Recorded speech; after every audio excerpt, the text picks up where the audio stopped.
Indice numéro 2, hypersensibilité, la suite. Donc, le moteur de recherche me trouve hypersensible. Petit résumé de l'histoire du numéro 1. Allez voir la vidéo hypersensible numéro 1. Voilà. Et fatalement, je suis tombée sur des vidéos qui associaient à un moment donné le mot hypersensible. Moi j'étais à fond, hypersensible, ok, pas de problème. Et puis ils ont associé ça, certains, sur Douance. Bon.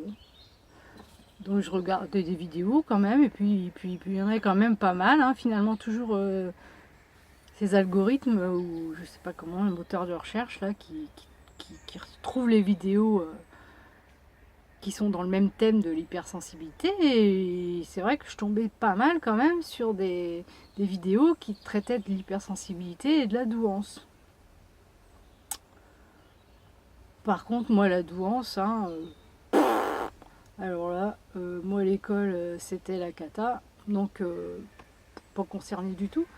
Et en plus, c'est vrai, j'avais dans l'idée, comme tout le monde, quoi. C'est-à-dire que le surdoué, c'est ce que véhicule la télé, c'est-à-dire le petit gamin, le petit génie qu'on voit, comment dire, à la télé, quoi, le petit génie en maths, premier de la classe. Voilà, pour moi, un surdoué, c'était ça. Et je crois que dans le lot, je suis tombée sur une vidéo d'un truc que j'avais vu il y a très très très très longtemps. C'était une émission qui passait après-midi. Merde, je ne sais plus le nom. Merde. Ils invitaient des gens, quoi. Et il y avait un gars qui témoignait de sa douance, etc. Et de sa sensibilité, tout ça. Et je me suis rappelé que j'avais vu cet épisode à l'époque, mais je parle de ça il y a super longtemps, hein. Et ce gars-là m'avait fait pleurer parce qu'il témoignait vraiment de sa souffrance, etc. Et moi, ça m'a fait pleurer. Enfin, comme d'habitude, en fait. Non, je pleure pas pour tout, ça dépend. Et donc, ce gars-là, certainement que ça m'avait renvoyé des trucs. Mais voilà, c'était cette émission de télé, là, elle était passée à la trappe. Hein, parce que je crois que c'est un truc, ça date de au moins 15 ans, 20 ans peut-être. Et puis, il y a eu le livre de Jeanne Sciot-Fachin, Trop intelligent pour être heureux.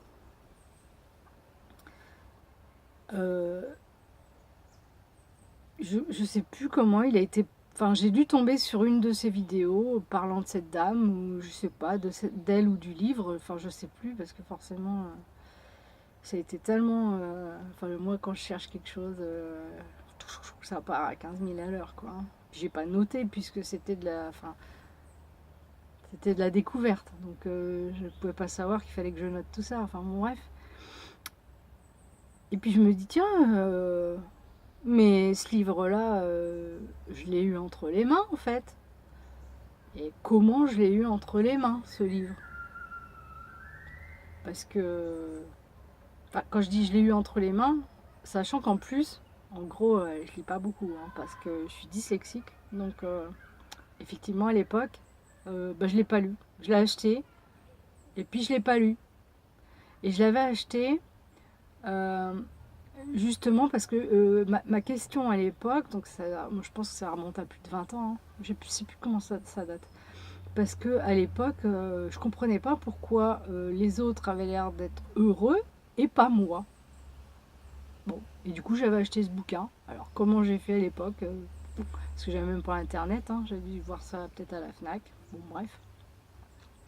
Et ce bouquin, en gros, je l'avais jamais ouvert, quoi.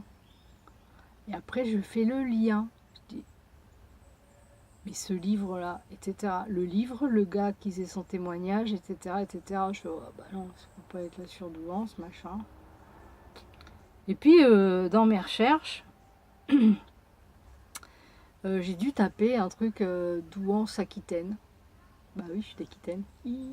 Donc Douai-Aquitaine. Et sur leur page d'accueil, je vois Douance, machin, alors pour les enfants, nanana, enfin c'était un truc de thérapie quoi. Et puis, parce que j'y suis allée fouiner, on va dire même carrément que par curiosité quoi. Et dans la colonne de gauche, il y avait tout un petit blabla avec des troubles, TDA, etc. Hein. Et là, je vois le mot dyslexique. Je dis, ah, je suis allée voir ça, dyslexique, tagadagadac, parce que je savais à peu près ce que c'était. Je savais que c'était problème à la lecture, mais c'est tout quoi. Donc blablabla, je lis un truc, je sais putain, mais c'est moi ça. Et là, je sais pas quand c'est arrivé, je pourrais pas dire le jour précis, comme tous les surdoués qui trouvent un truc, hein. Ça arrive parce que c'est tellement soudain, et puis c'est vrai que moi je suis toujours un peu dans l'hyperespace. Donc je fais les trucs quoi, mais je note pas quoi. Ça va tellement vite que. Et donc, ting. Et là je me dis, c'est quand même pas ça quand même. Oh, ça veut dire que le livre, je l'ai eu dans les mains, mais comme je suis dyslexique, je l'ai pas lu. Et ça fait qu'en gros, j'ai perdu, ouais, je crois 20 ans, hein, 20 ans de ma vie en fait. Et là, truc de dingue quoi. Oh, je revérifie, alors du coup, je regarde plein de vidéos sur les surdoués, les trucs et machins. Et là, je suis tombée sur la page d'une psy à la maison, Miss Cat, que j'adore d'ailleurs. Et, là, bah ouais, tout ce qu'elle raconte, ça me parle, hein, ça me parle tout ça. Voilà. Voilà, j'ai recoupé toutes les caractéristiques. Ah, il y a aussi un truc que j'ai oublié de dire. C'est que là, par contre, il n'y a pas longtemps, il y a 2 ans, j'ai voulu rentrer dans une école du travail social. Bon, j'ai pas été financée, hein, entre parenthèses. Et il y avait une psy, parce que ça aussi du coup, et j'avais une psy qui nous fait passer un test pour rentrer à l'école sociale, puisqu'on est amené à s'occuper des personnes en difficulté. Hein. Donc évidemment, il faut qu'on soit un peu, quand même, qu'on ait 2 grammes de jugeote et qu'on soit pas complètement embarré, quoi. Et donc je fais ce test, et on passe devant cette psychologue à la fin, et ça c'est quand même dingue, quoi. La dame, elle nous donne le bilan, si tu veux. Et elle me dit, vous êtes équilibré. Elle me dit, moi, étonnée, parce que moi, évidemment, les surdoués, ils se croient tous fous, donc, voilà. Elle me dit, vous êtes équilibré, première surprise. Et puis, elle me dit, mais par contre, vous êtes très sensible, hein, qu'elle me sort. Moi, ça m'avait un peu embêté parce que, en fait, quand j'ai rempli le test, j'ai bien senti qu'il y avait des questions qu'il fallait. Enfin, si vous voulez, le problème, c'est qu'il y a des gens qui pensent que l'hypersensibilité, pour eux, c'est un handicap pour aller aider les autres. Alors que moi, je suis empathique, mais je suis capable de faire quand même la part des choses. C'est-à-dire que quand c'est professionnel, je suis empathique, mais c'est pas de la pitié ni du.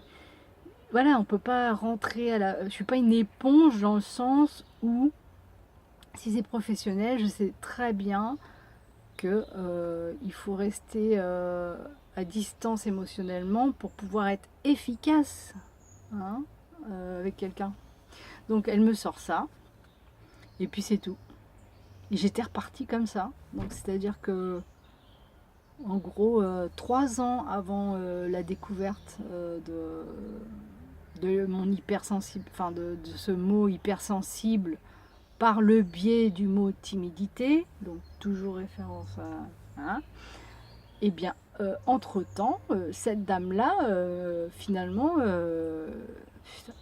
enfin voilà, si je sais pas, Alors effectivement, c'est pas ce qu'elle cherchait, elle voulait savoir si on avait des pathologies graves, mais elle aurait pu quand même me dire Madame, vous êtes hypersensible, essayez de faire des tests ou je sais pas, enfin, elle aurait pu me lancer une perche, quoi. Parce qu'en gros, c'est tout ce qui est ressorti du truc, quoi. Ah, il y a un autre truc aussi, mais je sais plus ce que c'est. Mais enfin, c'était pas grave. Mais enfin, c'était pas grave dans le sens où bah, l'hypersensibilité, elle me l'avait dit, que j'étais très sensible, que ça ressortait de mes tests. Et je m'en suis souvenue parce que bah, justement, c'est que je le savais que j'étais trop. On me disait t'es trop sensible. Moi, le mot hyper, je savais pas. Et même la dame, elle m'a pas dit hypersensible. Elle m'a dit vous êtes très sensible. Elle m'a pas mis de jugement, elle m'a pas dit trop. Hein. Mais le problème, c'est ce mot hypersensible, là, c'est bien de l'employer, mais en fait, personne dans la rue, c'est ça que je veux dire, ouais, c'est clair là, je regarde. Tu vois, dans la rue, personne va te dire oh, dis donc, t'es hypersensible, hein, tu vois. Ou quelqu'un que tu connais, il va pas te dire t'es hypersensible, hein.